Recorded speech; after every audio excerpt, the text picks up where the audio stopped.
Hello and welcome to another set of turns of Dominions 5 here. We are playing as Berytos. We're right near the end. We're on turn 64. 64. Let's go ahead and see what we're up against. Our Bloodslave hunting does look like it's slowed down a little bit. Wraithlord is not successful against a colossal army. We go ahead and take out the Forces of Independence. We managed to lose a Seir against no one. But I did want to move the force there because they're going to start. It was probably silly. I could have moved fewer people. Greendale, our King of Deeper Earth wins, but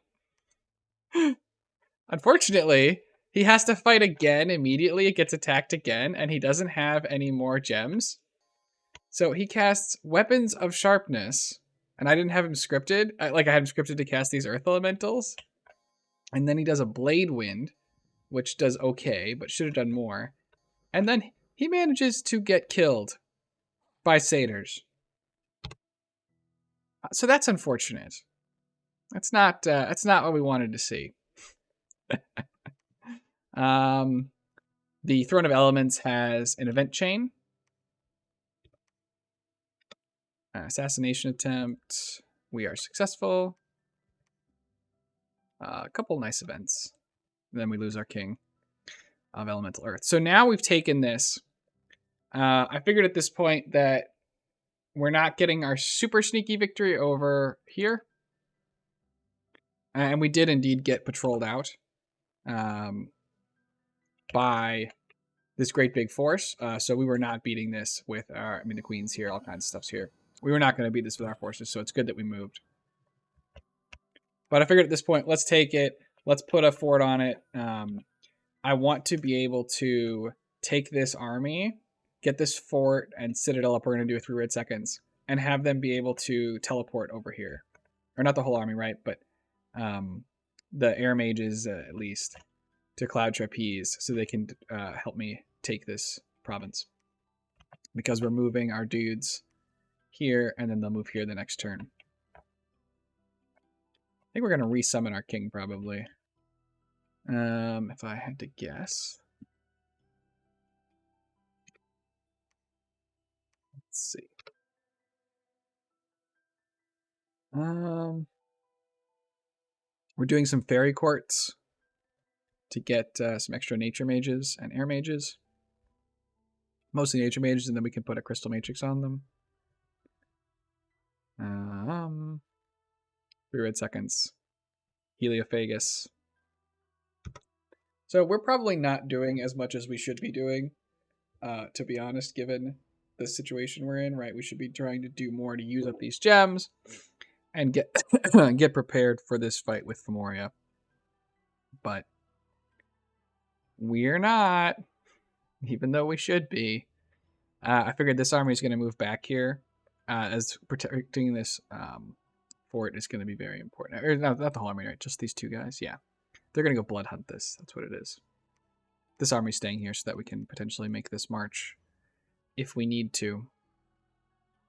But ultimately, we're just kind of trying to set up our pieces for this decisive win in a couple turns. So there's just not a lot going on here on 64. You know, we're making some more gear. We have some items. You can tell, right? We're late game. We don't have nearly enough items. We should be doing a lot more foraging on this site. We should be making more of those dragon helmets. These guys, we should be making more armor. We should make resist gear. We should make boosters. There's a lot of things that we should be making here. More matrices. We have a couple, but we probably need more. I guess there's a third one. So we really should be putting our gems to better use here and making a lot more items. I think that still making items is one of, and like when to do it is one of the weakest parts of my game. We are going to go ahead and finish off Blood 9 though for those claws and what was it? It's Claws of Kokutos and Infernal Prison. This will also give us access right to the forces, so we'll be able to, and we have access to all of them but Ice, and I think Ice is one of the worst ones anyway. As well as Demon Lords. I I think that the main one for us the main ones for us, right, are gonna be Tempest and Crusade, just to help offset our, keep our other demons, right. The Seer are very strong. They're very, very killy. They're they need to be buffed up, but these guys can be buffed up even more, and they make 10 plus. These make 7 plus, and we've got some high casters. We can get some extra demons for free there. So that's what we're headed for. We'll try and outblood our opponent. All right, let's jump to 65. There's not a ton going on. Looks like, let's see. 65. We made our 3 red seconds. We're getting our blood is going better again. We're starting to lose people to horrors, courtesy of our lightless lanterns. Let's see. Shaman, Helheim shamans kill some Almish stuff. It's funny.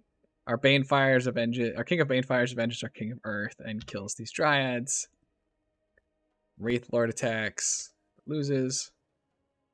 Mori attacks Mori attacks the throne is busy being throny. Good event, bad event. Affected by disease. We patrolled out an Almish force. I don't know why they're here, but they are. There's a very deadly disease spreading here, but I think that's us. Yeah, that's the Heliophagus. He's just gonna fly to this province because it has no population.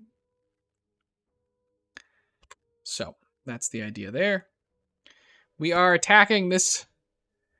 We're going for it. We're attacking this throne with our troops. We've got this guy doing Horde of Skeletons. This guy's going to do Blessing, Phoenix, Pyre, Fire Shield, and Attack. He's fully kitted out. 2 lifelong protections, flying boots. I mean, he obviously needs sort of these things to get through, but the Iron Face, the Vine Shield, and the Firebrand were very fire-centric. He could have maybe had a different weapon, but this cuts through undead better. And then Horde of Skeletons. He's got some more items that we basically had in our original milk cart who got killed. But there's nothing here. There's nothing there, so we should be able to take it. To support that, we're also casting Plague of Locust. Let's see. 1, 2, 3, 4, 5 times. That's a lot of locusts. We needed to make sure that we have enough blood slaves to keep sending extra stuff and cast the 3 red seconds next turn. So, yeah, we got a lot of locusts that are going to attack in the magic phase, and then these guys will attack in the main phase. Unfortunately, they won't attack at the same time. But I'm not yet committing all of my troops to teleport in. So, my understanding of the way this works is that if we get this, if we win this fight, we will be able to claim the throne 100% of the time. Claiming the thrones happens first. We also, by the way, we did capture this. We haven't claimed it yet because I didn't want to put the alert up in case they don't have scouts somehow and people aren't talking. But if we capture this, we can 100% claim it. If we lose the fort, or if we lose the province to magic phase attacks before 3 red seconds goes off, we will lose the province and thus will not win the game. But my understanding is that if 3 red seconds goes off before those magic phase attacks, we will maintain a fort, though it will be broken. Right, it'll be cracked, but we'll still have it, which means that we can't lose the territory, which means that we will claim the throne successfully and win the game. So that's the idea. So, but we need to take it first. Let's see, is there anything else interesting happening this turn? I think, to be honest, that my focus is so on this that I kind of let the rest of the people not... we're just entirely focused. I should have done... There's a lot more that my other people should be doing, but they're all just researching instead. Because we don't have Thalm 5 yet somehow.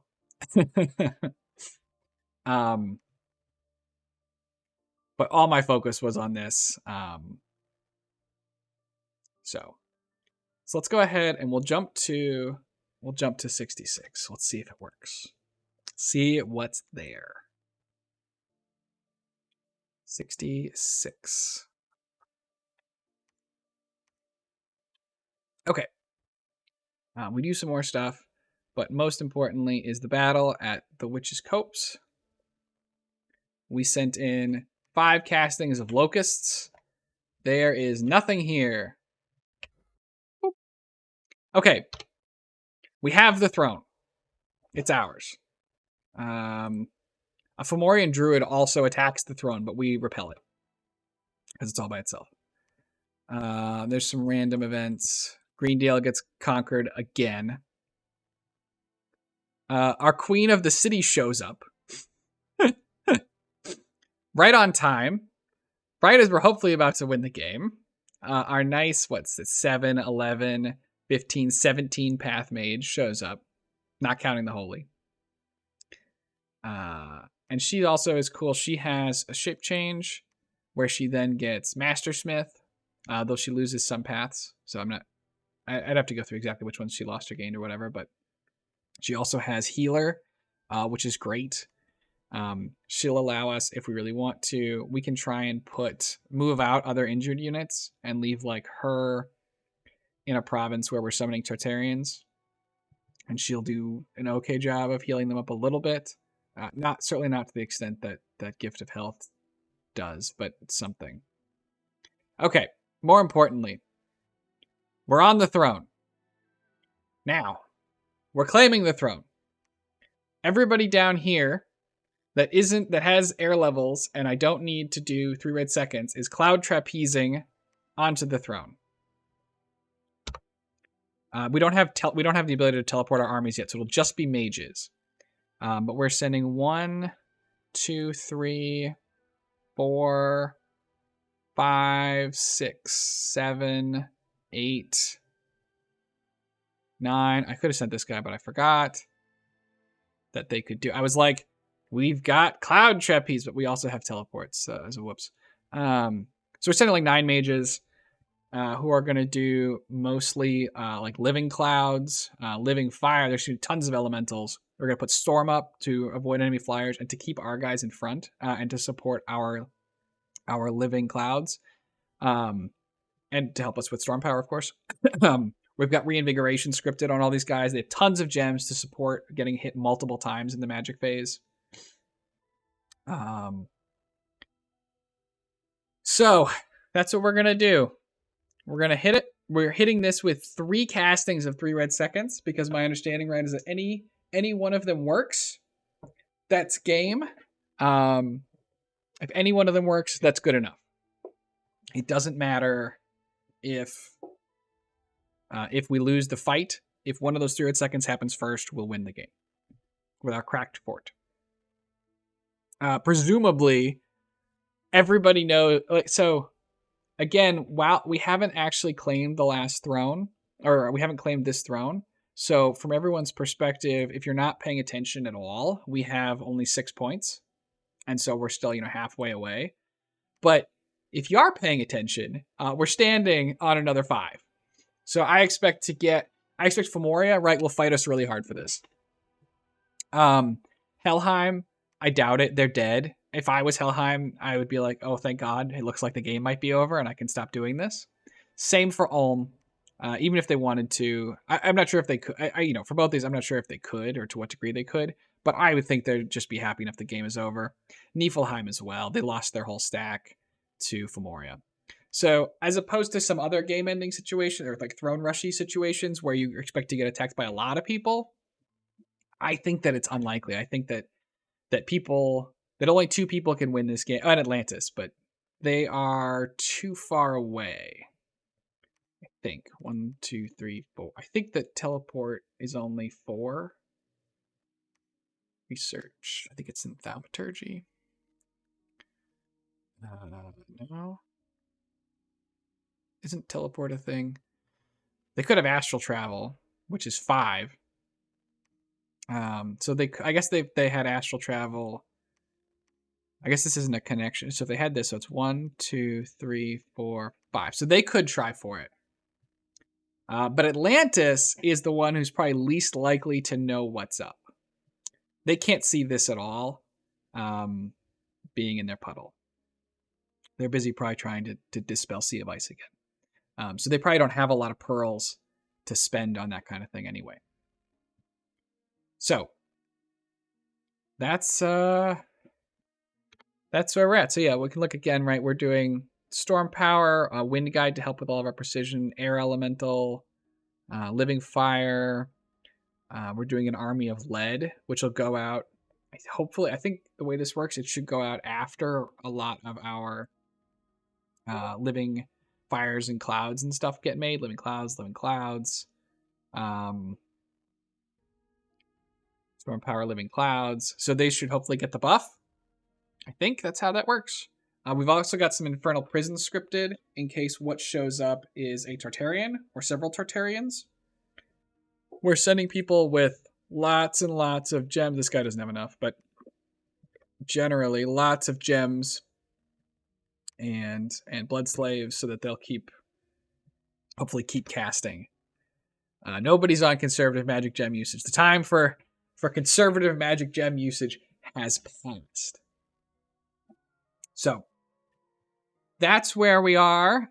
We're going for the win. This will be my first win, if we can get it, of Dominion's 5 multiplayer game. As Berytos. Well, okay, it's my first win in general, but it would be as Berytos. So, yeah, I don't think I even, did anything else. I honestly, it kind of looks like I may have forgotten to even script the queen. Oh, no, I fiddled with her to show you. So we're gonna claim this throne. We're gonna claim this throne. We're gonna win the game, if it all works. And in the name of suspense, I think we'll go ahead and end this video here. So we'll jump in next turn to see if the game is over or not. So thanks everybody for sticking with me throughout this whole series, and we'll see if we can get paid off in the next episode. So thanks everybody for joining me. I'll see you next time. Have a great day.